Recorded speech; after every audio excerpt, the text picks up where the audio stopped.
Welcome back. You're still watching Morning Live. Now, Dumza Maswana, Andile Yenana, Shane Cooper, Makuzeni, Gloria Bosman, Moreira Chonguiça, Msaki, Thandiswa, Mazwai, and Brenda Mtambo are some of the talented music maestros that were headline the 23rd installment of the Joy of Jazz, the festival, which returns after a 2-year hiatus due to COVID-19 lockdown restrictions, takes place at the Sandton Convention Centre on the 25th and the 26th of November.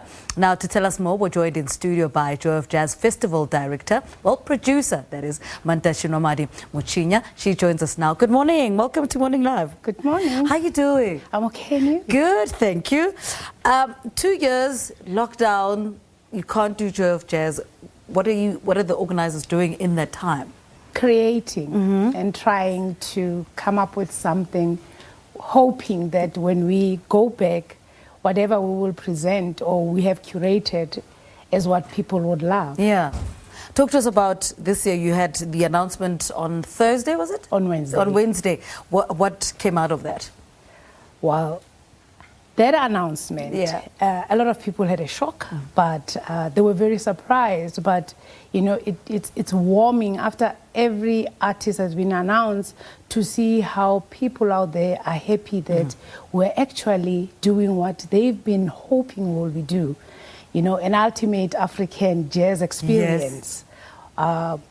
The reason being, we've been not working for 2 years, and Team Music Man or Joy of Jazz has been at the center of developing the livelihoods of musicians.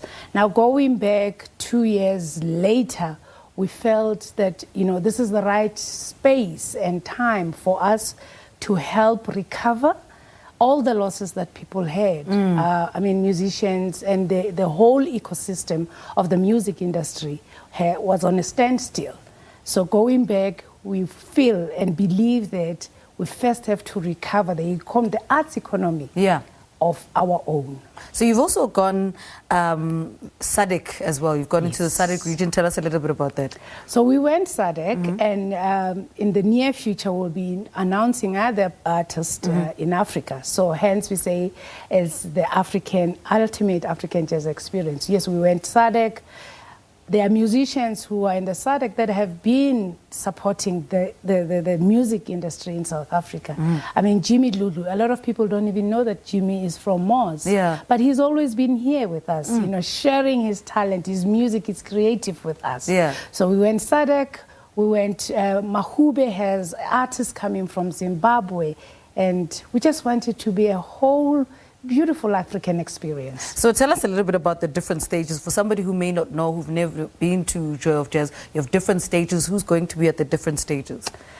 At the Naledi stage, we have projects and concepts that we've curated in honor of the artists that have left us. And this is the right time that going back to, you know, to the stages, let us honor them, let us celebrate their music. The 2 years, in the past 2 years, nobody had time, or we didn't have the platforms that we could do that.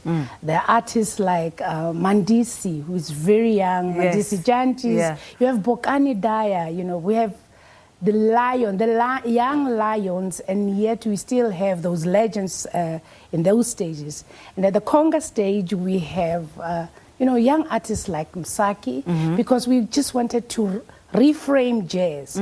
Let Msaki present her music, you know, in that diaspora stage, which is Conga stage.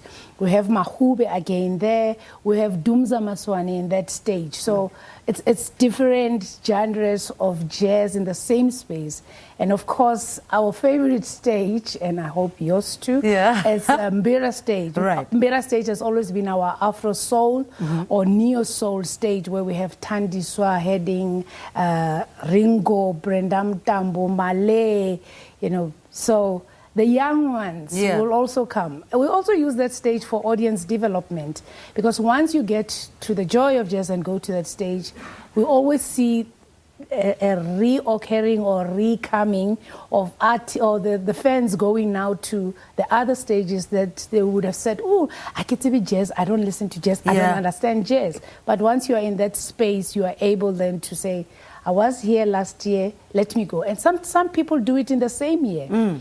Then what we did, which is very new and innovative, is the Dipala stage, which now changed. Okay. We're going to have a lifestyle expo, a jazz lifestyle expo. All right. Where we'll have a very interactive expo with conversations with entrepreneurs in the sector. Think of somebody who sells music systems that wouldn't know where to go and exhibit. The Joy of Jazz Expo is where you should be coming. I see. And, you know how jazz lovers are. That music system with a name for them, and the sound that comes out of there, a T-shirt that says something about jazz. Many other things that we will be going to exhibit on those spaces. I want to talk about particularly the one thing that caught my attention was Zama Jobe. I'm excited the fact that she's actually returning to the main stage, because I feel like she's one of the most talented ones we have in our country. What was the thought process behind bringing those different elements to it? Not your traditional jazz. People who love jazz would know your Bokane Dies, for instance. You say that and they know who that is. But what was the thought process behind bringing those, little elements there? Zamajobe, think of Zamajobe singing her Ndawo Yami. Right. And even me, the jazz lover, knows Ndawo Yami. That nostalgia, that's what we wanted to bring to the people. She had a break in the music, and when she thought, okay, fine, I'm ready to go back on that stage, why not? We are saying we develop the industry or the musicians' careers. This is a platform where we said your comeback starts here. I like the fact that you've also gone very local. If you know Joy of Jazz, you'll know the international names. Yes. But this is the reason behind. What is the main reason behind going completely local this time? The recovery of our economy. That's all. These artists have not been working for 2 years. This is the time where we're saying if we are developing a platform, let also recover the losses that they had during COVID. And you're also paying tribute to Johnny Mekwa, if I'm not mistaken. Yeah, we're paying tribute to Ntate Johnny Mekwa. It was supposed to have happened in 2020 before, on the year that we had a lockdown. Yeah. That was in plan. But Johnny has contributed so much. Yes. If you can see, everybody that's on that lineup that's paying tribute to him went past his hands, his teaching, and coincidentally, we have Steve Mabona tomorrow because they're performing at Music Gauteng Academy. So that's very interesting. Thank you so much for talking to us. Good luck with this year's festival. Is it all systems go? It's all systems go. We are ready now. Tickets are opened the 25th and 26th of November. Let's see Sandton Convention Centre filling up to its brim. And that venue's always been ideal for you, hey, because it just has all 3 stages. Yes. Yeah. It's always been there. Mantwa, thank you so much. Thank you. Thank so you. Good much, to see you again. Thanks for having me. Mantwa Chinoamadi-Mutsinya, unpacking the 23rd edition of the festival taking place at the Sandton Convention Centre, 25th and 26th November. So let's take a quick ad.